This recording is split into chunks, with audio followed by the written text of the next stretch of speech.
Pemirsa, dalam kehidupan sehari-hari, Anda pasti tak lepas dari beragam jenis olahan yang terbuat dari tepung terigu.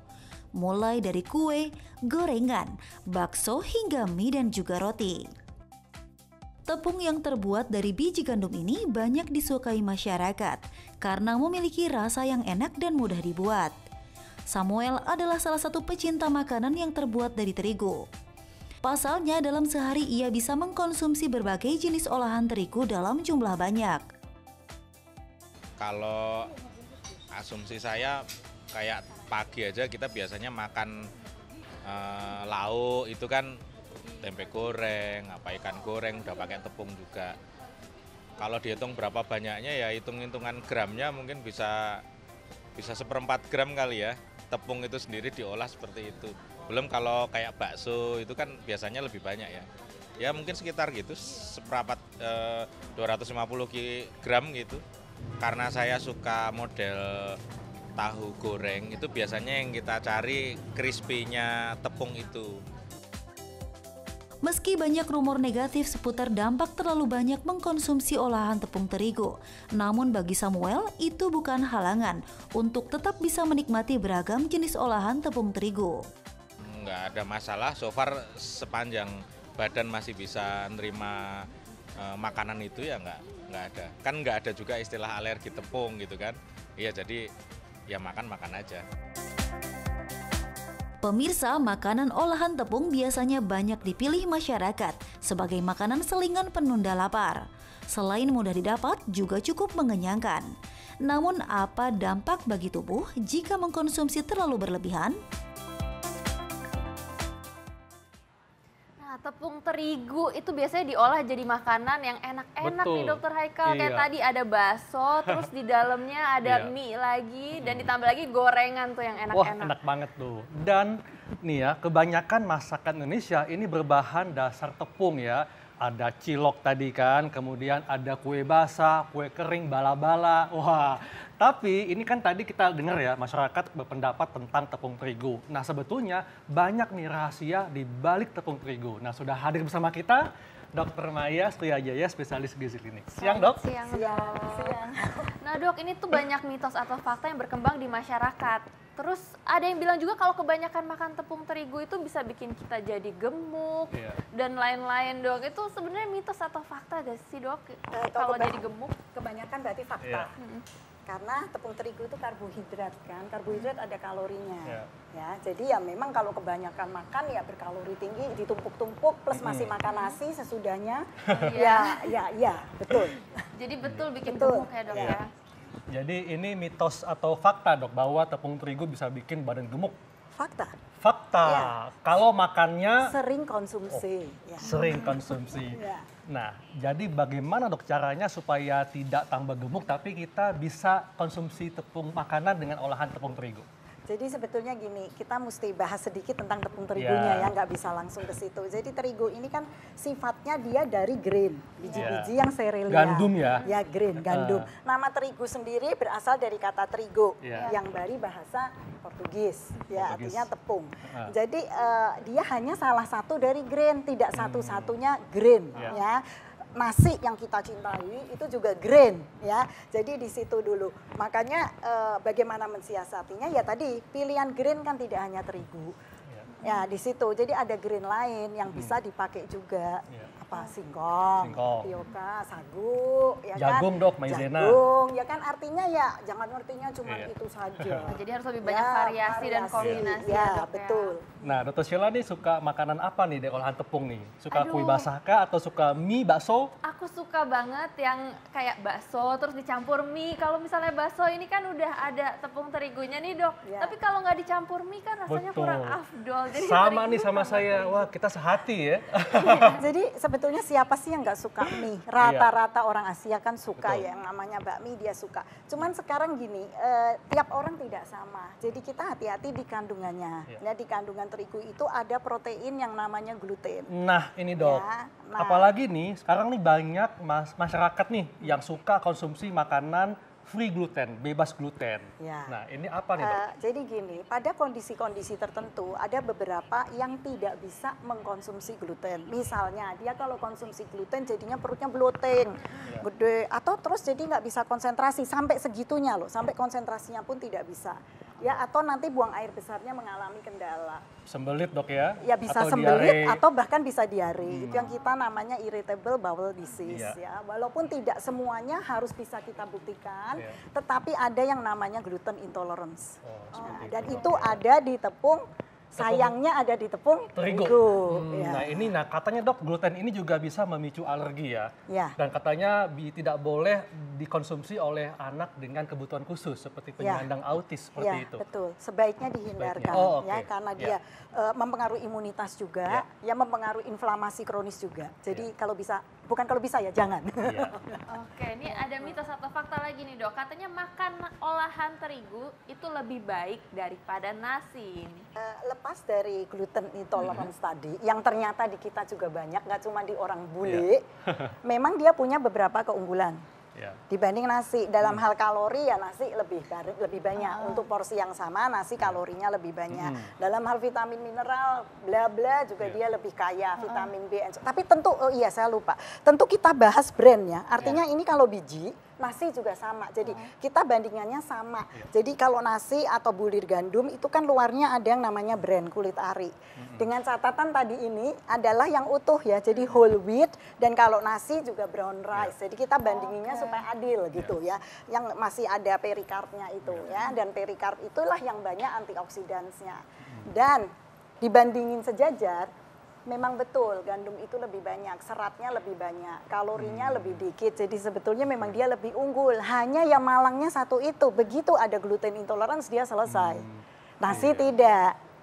Tapi Dok, saat ini ada beberapa produk tepung terigu yang bebas gluten. Ini bagaimana ya? Saya nggak mengerti. Karena gluten itu ada di tepung terigu. Kalau tepung terigu bebas gluten, terus namanya tepung apa ya? Mungkin tepung typo, mungkin yang lain Dok, tepung tapioka. Jadi bukan terigu, karena kalau terigu itu pasti dia grainnya adalah wheat bahasa Inggrisnya. Dan wheat pasti mengandung gluten. Kalau oat masih quote-unquote. Kalau oat tuh bisa cross contamination and so. Tapi kalau wheat ya pastinya gluten. Kalau dia tepung terigu bebas gluten, bingung saya. Jadi ini mitos atau fakta Dok, kalau makan olahan terigu itu lebih baik daripada nasi? Nah itu jawabnya seperti itu. Kalau dia tidak intolerance ya fakta. Gitu. Jadi harus masing-masing jawab dulu. Jadi tergantung bagaimana apakah dia bisa mencerna gluten Dok ya? Betul. Iya. Kalau iya dia lebih unggul. Iya nih Dok, selanjutnya nih mitos atau fakta. Nah, yang beredar di masyarakat Dok, ini kan kita mengenal ada tepung terigu ya, ada tepung tapioka, tepung maizena. Nah, tapi kita ingin tahu nih pendapat masyarakat terkait dengan tepung terigu nih. Kita lihat tayangannya berikut ini. Halo Dok, saya Neneng.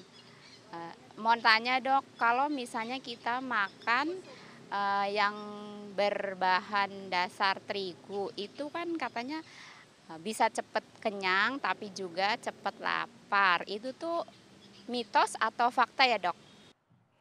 Nah nih Mbak Neneng nanya nih Dok, bahwa kalau makan olahan terigu ini bisa bikin cepat kenyang tapi abis itu cepat lapar lagi.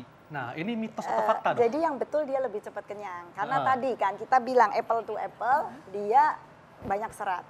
Nah jadi serat pasti lebih menahan supaya kita nggak terlalu kepingin. Cuma kan sekarang kita pikir olahan terigu tuh apa? Biasanya kalau namanya orang Indonesia nih, masa mau sih makan tepung terigu di bubur bubur sumsum ya atau bubur atau apalah. Biasanya kan enggak apa yuk digoreng kan. Nah di situ kan ada bahaya terselubung lagi. Jadi ini fakta Dok ya, fakta, bahwa cepat kenyang ya, bukan cepat lapar lagi. Nah tuh Mbak Neneng, jadi ini fakta ya bahwa makan olahan terigu bisa bikin cepat kenyang. Tapi nggak cepat lapar. Tapi nggak cepat lapar lagi itu sebab lain. Cepat kenyang tapi juga cepat lapar Dok ya, seperti itu? Enggak, enggak juga? Hanya cepat kenyang karena doang. Seratnya lebih gede dibandingin dengan nasi gitu.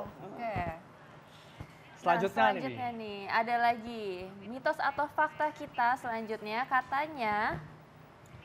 Nah ini katanya Dok, makanan olahan terigu Nah, ini kan terigu ini mengandung gluten dok ya, tapi ada juga ditambahin vitamin. Nah, tapi ada juga yang bilang bahwa tepung terigu lebih baik daripada tepung beras.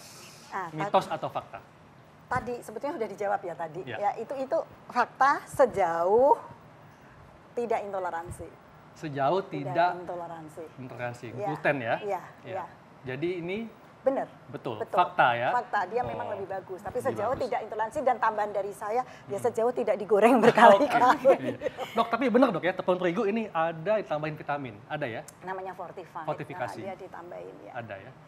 Oke, ini mungkin masyarakat juga masih bingung nih soal yang intolerance tadi. Kalau misalnya belum ada gejala, itu bisa tahu gak sih dok gimana caranya masyarakat itu intolerance gluten atau tidak? Jadi sebetulnya gini, bahkan nggak usah masyarakat lah yang sudah jadi pasien aja, artinya yang sudah lebih aware aja. Kadang-kadang mereka tidak tahu bahwa itu gejala itu adalah dari gluten intolerance.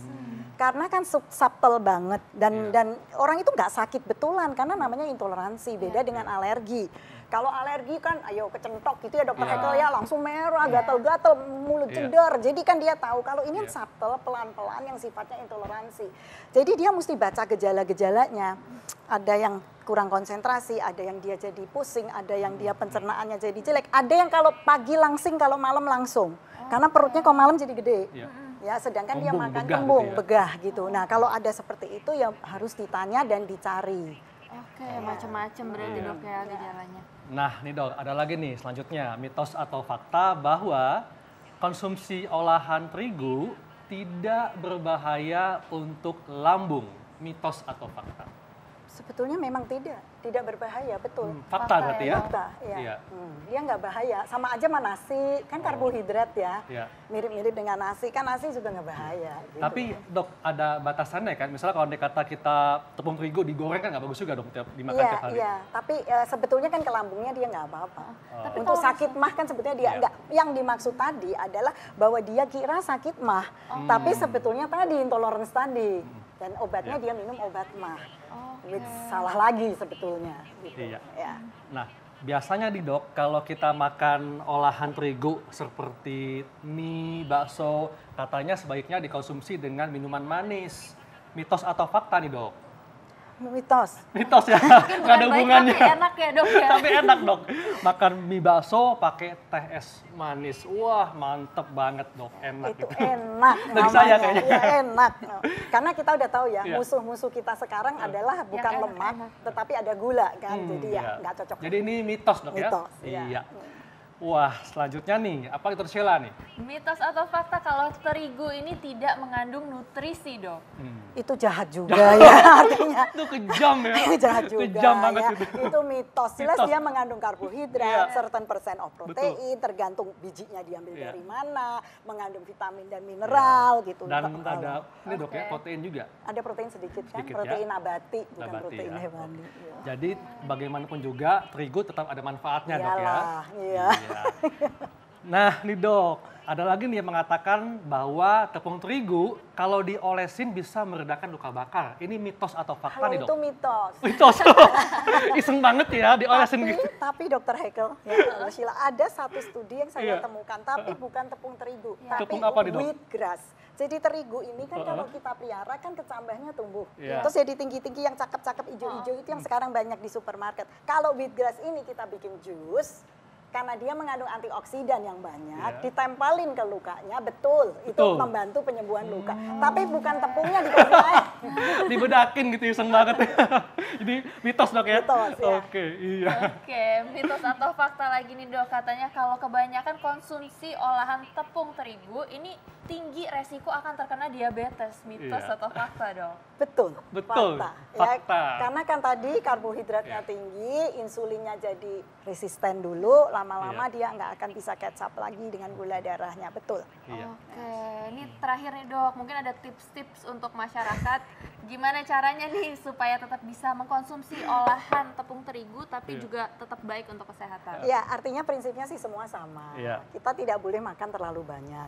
Kita tidak boleh terlalu banyak, sebetulnya bukan gorengannya ya, tapi gorengan yang kita beli itu kan kita nggak tahu. Minyaknya itu sudah dipakai berapa kali. Masa kita beli gorengan nanya, Mas, untuk ya, lihat minyaknya, oh begitu, gak jadi deh. Kan ya biasanya kita terima aja. Dan jangan dipikir mungkin di restoran yang keren-keren, yang besar kali, kita nggak tahu ya. Nah, artinya gorengan itu sebenarnya bukan digorengnya, tapi takutnya trans fat. Minyak trans fatnya itu yang bisa memicu antara lain kanker. Jadi intinya bijaksanalah dalam mengkonsumsi makanan apapun, Dok ya. Oke. Nah, nih abis makanan terigu ya, kan kita mesti olahraga nih ya.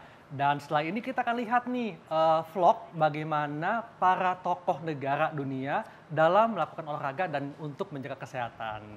Nah, saat lagi kita akan lihat tetap di acara Ayo Dok Sehat. Thank you, Dok. Yuk.